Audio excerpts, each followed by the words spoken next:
இந்த மாதிரி ஈரோடுல மட்டும் இல்ல, எந்த மாவட்டத்துக்கு போனாலும் பிரச்சனைகள் மேல பிரச்சனைகள் தான்.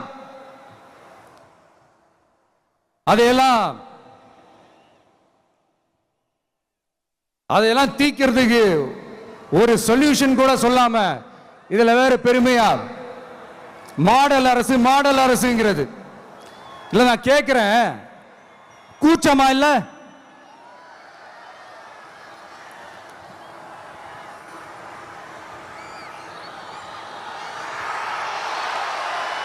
இதெல்லாம் கேட்டா அப்படியே நம்ம பக்கம் யூட்டர்ன் அடிச்சு வந்துருவாங்க.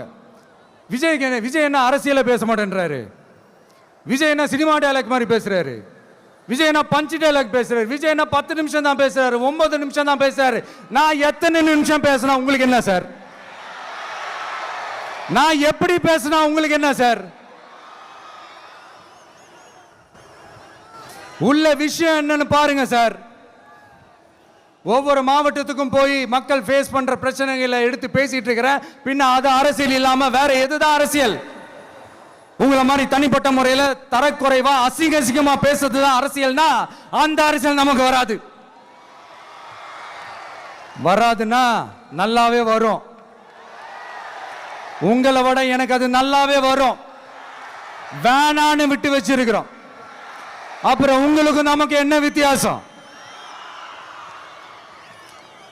காஞ்சிபுரத்தில் நாம பேசும்போது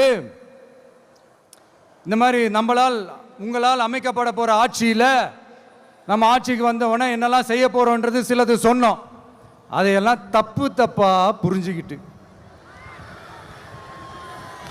இப்போ சொல்றேன், விளக்கமா சொல்றேன், நான் சலுகைகளுக்கு எதிரானவன் கிடையாது. மக்களுக்கான சலுகைகளை இலவசம்னு சொல்லி அசிங்கப்படுத்துறதுல எனக்கு உடன்பாடு கிடையாது. மக்கள் காசுல மக்களுக்கு செய்யறதை எப்படி இலவசம்னு சொல்லுவீங்க? அப்படியே செஞ்சிட்டாலும் ஓசில போறேன்னு சொல்லி அசிங்கப்படுத்துறீங்க. என்ன கேட்கறதுக்கு ஆள் இல்லைன்னு நினைச்சீங்களா? மக்களுக்கு ஒண்ணுன்னா இந்த விஜய் வந்து நிப்பா, இந்த விஜய் வந்து கேள்வி கேட்பா. இந்த விஜய் எப்பவுமே மக்கள் பக்கம் தான், அதே மாதிரி மக்களும் என் பக்கம் தான். என் மக்கள் மானத்தோட மரியாதையோட கௌரவத்தோட வாழணும். என் மக்கள் யாருக்கும் கீழே கிடையாது.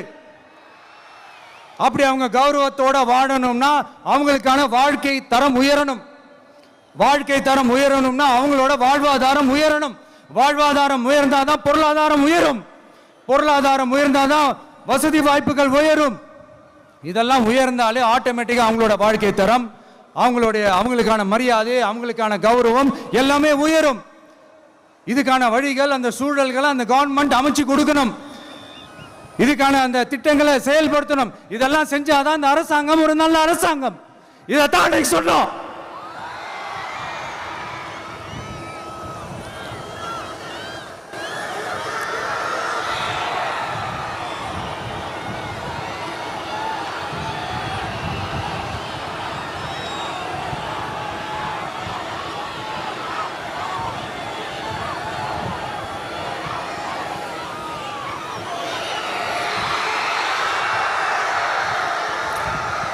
இதைத்தான் அன்னைக்கு சொன்னோம். உடனே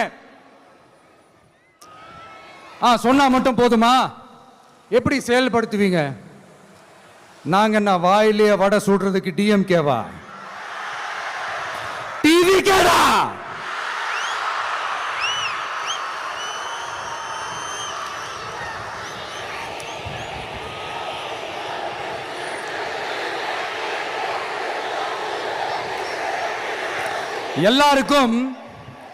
எல்லாருக்கும் நிரந்தரமான ஒரு வீடு இருக்கணும்னு சொன்னோம்.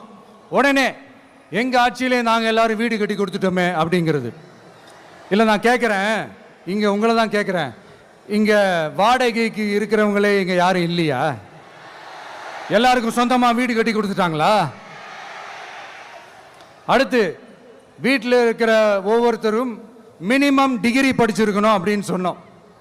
உடனே எங்க ஆட்சியிலே எல்லாரும் டிகிரி படிச்சு முடிச்சிட்டாங்களே அப்படிங்கிற மாதிரி சொல்றது அது உண்மைனா? ஸ்கூல் லெவல்லையே டிராப் அவுட்ஸ் அதிகமானது யாரோட ஆட்சியிலங்க?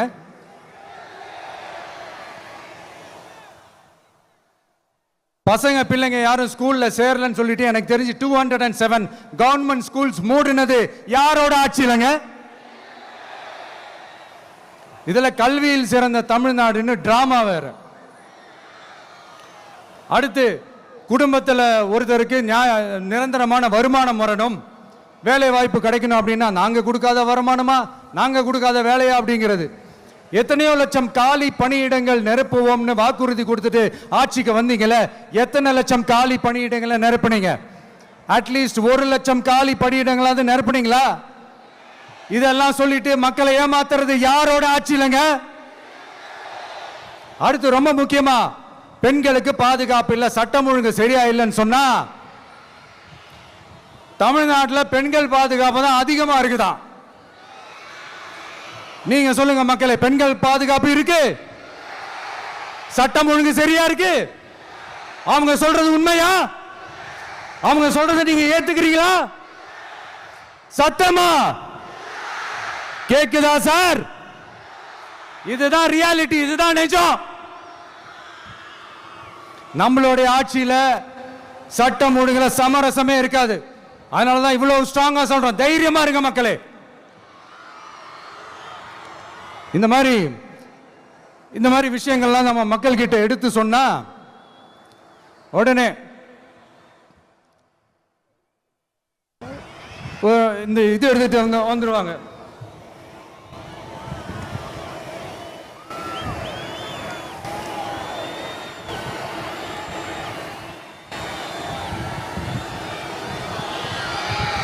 இந்த மாதிரி இதெல்லாம் என்னென்ன செய்ய போறோன்றது சிலதெல்லாம் காஞ்சிபுரத்தில் சொன்ன மாதிரி சொன்னா எல்லாத்தையும் தப்பா திருச்சி பேசிக்கிட்டு அவதூறு பரப்பிக்கிட்டு. நான் கூட யோசிப்பேன், எம்ஜிஆர் அவர்களும் மேடம் ஜெயலலிதா மேடம் அவங்களும் ஒரே வார்த்தையில சொல்லி இந்த திமுகவை காலி பண்ணாங்கல்ல. நான் கூட யோசிப்பேன், ஏன் இவ்வளவு ஹார்ஷா பேசுறாங்க, ஏன் இவ்வளவு ஹார்ஷா அவங்கள திட்டுறாங்கன்னு யோசிச்சது உண்டு. இப்பதானே புரியுது. அவங்க 2 பேரும் சொன்னதை இப்ப நானும் ரிப்பீட் பண்றேன். திமுக ஒரு தீய சக்தி, திமுக ஒரு தீய சக்தி, திமுக ஒரு தீய சக்தி, திமுக ஒரு தீய சக்தி, தீய சக்தி, தீய சக்தி, தீய சக்தி. என் நெஞ்சில் குடியிருக்கும் ஈரோடு மக்களே,